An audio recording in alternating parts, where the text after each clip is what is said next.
ಪದೇ ಪದೇ ರಾಜ್ಯ ಸರ್ಕಾರ ಹಾಗೂ ಸಿಎಂ ಸಿದ್ದರಾಮಯ್ಯ ವಿರುದ್ಧ ಪ್ರಚೋದನಾಕಾರಿ ಹಾಗೂ ಅವಹೇಳನಕಾರಿ ಹೇಳಿಕೆ ನೀಡುತ್ತಿರುವ ಸಂಸದ ಅನಂತಕುಮಾರ್ ಹೆಗಡೆ ವಿರುದ್ಧ ಕರ್ನಾಟಕ ದಲಿತ ಸಮಾಜ ಸೇನೆ ರಾಜ್ಯಾಧ್ಯಕ್ಷ ಸೂಲಿಕುಂಟೆ ಆನಂದ್ ವಾಗ್ದಾಳಿ ನಡೆಸಿದರು. ಇಂದು ಬಂಗಾರಪೇಟೆಯಲ್ಲಿ ಸುದ್ದಿಗೋಷ್ಠಿ ನಡೆಸಿ ಮಾತನಾಡಿದ ಅವರು, ಪದೇ ಪದೇ ಸಂವಿಧಾನವನ್ನ ತಿದ್ದುಪಡಿ ಮಾಡ್ತೇವೆ ಅಂತ ಬಿಜೆಪಿಯ ಮಾಜಿ ಸಂಸದ ಅನಂತಕುಮಾರ್ ಹೆಗಡೆ ಎಲ್ಲೆಂದರಲ್ಲಿ ಹೇಳಿಕೆಗಳನ್ನು ನೀಡ್ತಾ ಇದ್ದಾರೆ. ಸಮಾಜದಲ್ಲಿ ಎಲ್ಲರೂ ಒಪ್ಪಿಕೊಂಡಿರುವ ಸಂವಿಧಾನವನ್ನ ಕೇವಲ ಹೆಗಡೆಯಂತವರು ಸಂವಿಧಾನದ ವಿರುದ್ಧ ಮಾತನಾಡ್ತಾರೆ. ಇಂತಹ ಹೇಳಿಕೆಗಳು ಸಮಾಜಕ್ಕೆ ಮಾರಕವಾಗಬಹುದು. ಇಂತಹ ಹೇಳಿಕೆಗಳನ್ನ ನೀಡುವಂತ ಅರೆ ಹುಚ್ಚರನ್ನ ಗಡಿಪಾರು ಮಾಡಬೇಕು ಅಂತ ಆಕ್ರೋಶ ಹೊರಹಾಕಿದ್ರು. ಅಡಿಯಲ್ಲಿ ಈತ ಒಬ್ಬ ಎಂಪಿ ಆಗಿ ಕೇಂದ್ರ ಸಚಿವನಾಗಿ ಈ ರೀತಿ ಹೇಳಿಕೆಗಳು ಪದೇ ಪದೇ ಕೊಡ್ತಾ ಇರ್ತಕ್ಕಂಥದ್ದು ಈತನಿಗೆ ಶೋಭೆ ತರುವಂಥದ್ದಲ್ಲ. ಈ ಹಿಂದೆನೂ ಈತ ಸಂವಿಧಾನವನ್ನು ಬದಲಾವಣೆ ಮಾಡ್ತೀವಿ ಅಂತ ಹೇಳ್ಬಿಟ್ಟು ಕಳೆದ ಚುನಾವಣೆಯಲ್ಲೂ ಸಹ ಚುನಾವಣೆ ಸಂದರ್ಭದಲ್ಲೂ ಸಹ ಈತನ ಹೇಳಿಕೆಗಳನ್ನ ನಾವು ತೀವ್ರವಾಗಿ ಖಂಡಿಸಿದ್ದೀವಿ.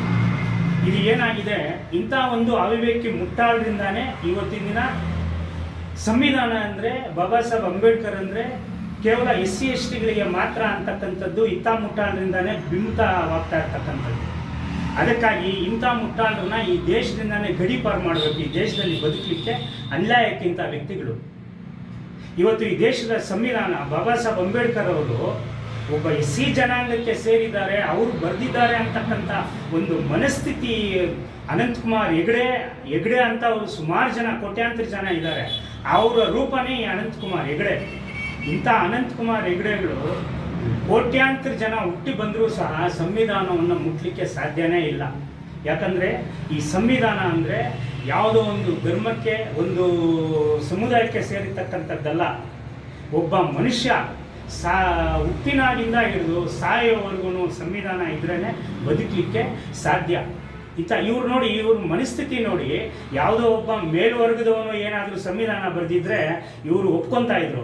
ಈ ಸಂವಿಧಾನ ಬರೋಕ್ಕೆ ಮೊದಲು 75 ವರ್ಷಕ್ಕೂ ಮೊದಲು ಸಂವಿಧಾನ ರಚನೆ ಮಾಡೋಕ್ಕೆ ಮೊದಲು ಒಂದು ಮನೋಧರ್ಮಶಾಸ್ತ್ರ ಅಂತ ಹೇಳ್ಬಿಟ್ಟು ಒಂದು ಸಂವಿಧಾನ ಇತ್ತು. ಆ ಸಂವಿಧಾನ ಒಂದೇ ಒಂದು ಕೋಮಿಗೆ ಸೀಮಿತವಾಗಿತ್ತು. ಅದ್ರ ಬಗ್ಗೆ ಇವರು ಯಾವುದೂ ಚಕಾರ ಎತ್ತಾ ಇರಲಿಲ್ಲ. ಇವತ್ತು ನೋಡಿ, ಬಾಬಾ ಸಾಹೇಬ್ ಅಂಬೇಡ್ಕರ್ ಅವರು ಈ ದೇಶದಲ್ಲಿ ಹುಟ್ಟದೇ ಹೋಗಿದ್ದಿದ್ರೆ, ಈ ದೇಶಕ್ಕೋಸ್ಕರ ಸಂವಿಧಾನ ಬರೀದೇ ಹೋಗಿದ್ದಿದ್ರೆ ಸಮಾಜದ ಕಟ್ಟಕಡೆಯ ವ್ಯಕ್ತಿ ಸಹ ಈ ದೇಶದಲ್ಲಿ ಬದುಕಲಿಕ್ಕೆ ತುಂಬ ಕಷ್ಟ ಆಗ್ತಾ ಇತ್ತು. ನಾಗರಿಕನು ಇಂಥ ಒಂದು ಹುಚ್ಚು ನಾಯಿಗಳಿಗೆ ಉತ್ತರ ಕೊಡಬೇಕಾಗುತ್ತೆ ಮುಂದಿನ ದಿನಗಳಲ್ಲಿ.